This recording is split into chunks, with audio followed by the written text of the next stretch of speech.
Halo, selamat berjumpa lagi anak-anakku kelas 4 di kesempatan hari ini.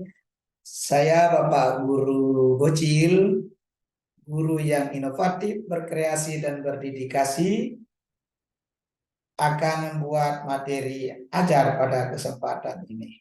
Nah, sebelum kita mulai belajar, silakan anak-anak untuk berdoa agar apa yang kita pelajari hari ini bisa berkah. Menurut kepercayaan masing-masing, silakan berdoa. Oke, Pak Guru akan lanjutkan pembelajaran kita pada kesempatan hari ini, yaitu belajar tentang PKN. Nah, jadi PPKN bab 1, di mana Pancasila sebagai nilai kehidupan. Nah, materi yang akan diambil oleh Pak Guru adalah sikap mencintai sesama manusia dan lingkungannya, serta menghargai kebinekaan. Nah, apa itu kebinekaan, anak-anak? Nah, tapi sebelum pembelajaran kita lanjutkan, kita perlu tahu apa sih tujuan kita belajar hari ini. Nah, adapun tujuan kita belajar adalah untuk memahami materi tentang sikap kita mencintai sesama manusia dan lingkungannya, serta menghargai kebinekaan. Lagi-lagi kata-kata kebinekaan, anak-anak. Oke, kita bahas apa itu kata-kata Bhinneka Tunggal Ika. Nah, ini punya arti berbeda-beda tapi satu tujuan. Tentunya anak-anak penasaran apa sih hubungannya Bhinneka Tunggal Ika ini dengan pelajaran kita hari ini. Oke, lanjut. Nah, ini pertanyaan dari Pak Guru. Di sini, sadarkah kita dengan yang lain itu berbeda? Nah, ada laki-laki dan perempuan, ada yang kaya dan miskin, ada juga orang tua dan kita sebagai anak-anak. Kita lihat seperti ada di gambar kan. Ada yang perempuan, ada yang laki, ada yang kecil. Terus rambutnya juga beda. Banyak sekali perbedaan-perbedaan. Nah, tetapi itu satu jawabannya, anak-anak, yaitu mari saling menghargai, saling menghormati, karena dengan perbedaan hidup ini jadi indah. Oke, kita lebih penasaran lagi akan melanjutkan pelajaran kita. Oke, kita lanjut ke slide selanjutnya. Nah, ada pertanyaan lagi. Kenapa harus saling menghargai? Nah, jawabannya saling menghargai, menghormati, memaafkan, menjadi kunci utama untuk menjaga keharmonisan, perdamaian antara satu dengan yang lain. Tidak saling jotos-menjotos. Saling menghargai berarti mengakui keberadaan dan hak setiap individu dalam menjalani hidup. Nah, oke, anak-anak sudah mengerti sampai di sini? Pak Guru akan lanjutkan lagi. Oke, adapun Nah, adapun sikap mencintai sesama manusia itu apa saja, anak-anakku? Nah, yang pertama adalah empati. Di mana empati itu adalah kemampuan untuk memahami perasaan dan pengalaman orang lain. Kita rasakan oleh kita sendiri. Terus yang kedua, kepedulian. Menunjukkan perhatian dan kepedulian terhadap kebutuhan dan kesejahteraan orang lain. Apakah tetangga kita ada makanannya hari ini? Apakah teman kita hari ini ada belanjanya atau tidak? Itu yang kita rasakan atau dan sebagainya. Nah, yang ketiga adalah toleransi, di mana toleransi ini menghormati perbedaan. Itulah kebinekaan yang tadi. Perbedaan pendapat, budaya kan tidak mungkin sama. Bahasa antara kampung yang satu dengan yang lain kan beda-beda. Nah, ada kepercayaan. Kita sudah diajarkan banyak kepercayaan di Indonesia. Seperti ada agama Islam, ada agama Hindu, Kristen, Buddha, Kristen Protestan, dan ada agama Konghucu. Nah, kita harus saling menghargai, menghormati. Bahkan jika berbeda dengan kita, kan perbedaan itu tidak menutup kemungkinan. Nah, terus yang ketiga, yang keempat, kerjasama. Bekerja sama bersama dengan orang lain untuk mencapai tujuan bersama dan saling membantu. Seperti yang kita lakukan di setiap pertemuan, di mana anak-anak dibuat kelompok-kelompok kan.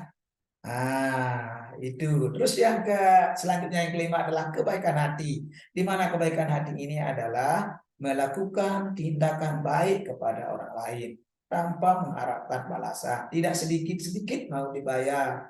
Teman eh, misalnya sakit di rumah, kita diminta bantuan untuk membawa surat oleh temannya, kita disampaikan kepada Pak Guru, ya itulah kebaikan hati kita. Oke, kita lanjut sekarang anak-anakku, di mana sikap mencintai lingkungan sekarang setelah mencintai sesama. Sekarang lingkungan. Nah, peduli lingkungan, memahami pentingnya menjaga alam dan merawat lingkungannya, tidak merusak alam ini. Pohon tidak ditebang sembarangan dan sebagainya. Terus yang kedua, konservasi sumber daya. Menggunakan sumber daya alam secara bijaksana dan efisien, tidak berlebih-lebihan. Kita di sini ya. Selanjutnya anak-anakku, daur ulang. Nah, ini yang paling penting juga, di mana pembelajaran kita di P5. Daur ulang, mengurangi limbah dengan mendaur ulang material yang bisa digunakan kembali. Dan yang sudah kita praktekkan di sekolah itu memisahkan antara sampah organik dan non-organik. Oke, selanjutnya penanaman pohon. Ini yang paling penting anak-anakku. Di mana aktivitas yang mendukung pertumbuhan pohon dan pemeliharaan hutan. Tetapi kita buktikan di rumah kita bisa mengajak orang tua kita menanam satu pohon, satu keluarga kan kalau berlima, ada adik atau kakak, terus kedua orang tua kita kan 5 pohon. Oke, lanjut. Itu membersihkan lingkungan. Nah, di sini juga membersihkan lingkungan ya seperti yang kita lakukan di sekolah, jadinya kan ada yang punya jadwal komisaris, ada juga yang kita hari Sabtu itu kita bersih-bersih bersama gitu ya. Oke. Sampai di sini kan anak-anakku yang cantik-cantik, yang berbahagia, udah ngerti kan? Lanjut. Nah, ini kaitannya dengan makna Pancasila. Pak Guru terangin di sini. Di sini kan ada 5 sila Pancasila. Nah, yang pertama, ketuhanan yang Maha Esa, itu lambangnya bintang. Yang kedua, ini ada ranting kemanusiaan yang adil dan beradab. Yang ketiga, Persatuan Indonesia. Ini lambangnya, ada pohon beringin, terus kepala banteng. Terus ada pohon dan ada padi dan kapas, keadilan sosial bagi seluruh rakyat Indonesia. Itu makna lambang yang ada di dada Garuda. Nah, terus ada tulisannya di bawah juga. Bhinneka Tunggal Ika yang kita bahas tadi, yaitu berbeda-beda tapi satu tujuan. Oke, di sini juga kita bahas. Di sini ada bulu Garuda. Ini adalah lambang negara kita, yaitu Garuda. Sedangkan dasar negara kita adalah Pancasila. Lambangnya adalah Garuda. Nah, di sini katanya di slide ini jumlah daripada bulu dari lehernya Garuda adalah 45. Itu menandakan tahun kemerdekaan kita. Terus ini apa namanya ini? Ini 17 ya, itu sayapnya 17 menandakan tanggalnya. Nah, ini menandakan 19. Di sini ekor anunya ini, di ekornya ini di bawah kakinya ini. Nah, itu menandakan yaitu 1945 tempat anu. Terus selanjutnya ada di bawah. Nah, itu kan ada maknanya anak-anak di sini daripada lambang negara kita. Oke, sampai di sini anak-anak paham? Kita lanjut. Nah, Ini anak-anakku ya. Jadi di sini ada gambar bapak-bapak kita, pahlawan kita. Nah, seperti bajunya Pak Guru ada tulisan Merdeka.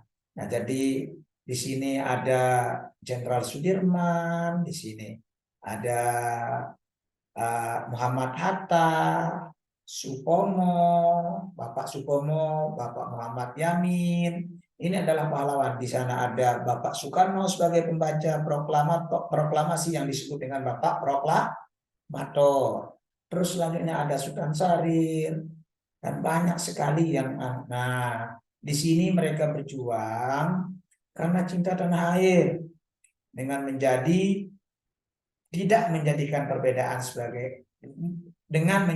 perbedaan sebagai senjata dalam kekuatan. Dengan semboyan yang ditulis di pita yang di bawah kaki Garuda, yaitu Bhinneka Tunggal Ika.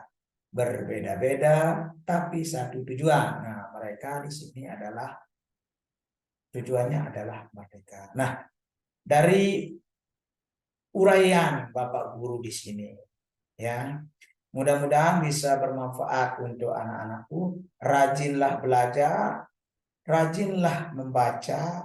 Nah, untuk untuk menambah pengetahuan anak-anak, di sini Pak Guru telah menambahkan link di